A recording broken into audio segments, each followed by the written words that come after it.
But I got a solution. I have a solution. And I think owning a football team is a privilege. It's not your right. It's not your right to own this football team. And just like the players have to compete, the coaches have to compete, the executives have to compete to keep their jobs, I think the owners should have to compete. I think the owners should have to show a certain level of competence, a certain level of performance in order to maintain ownership of their teams. Now, will the owners agree to this? Hell no, because it's their team. But if you really want to clean up the league, if you really want the owners to be more inclusive and sincerely inclusive, you got to get rid of the bad apples, because the bad apples will spoil the bunch. But guess what? When you can't get the bad apples out because they're all the way at the bottom and you're not strong enough to pick the good apples off the top, your bunch dies.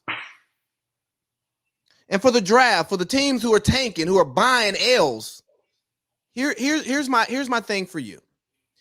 Instead of the draft order going from best record to worst record, of the non-playoff teams, we go from best record gets the best pick, and the worst record gets the worst pick of those non-playoff teams.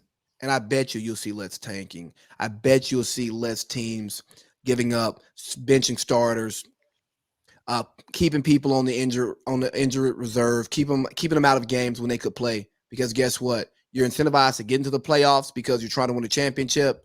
And if you're not getting to the playoffs, you're no longer incentivized to lose games. You're incentivized to win games.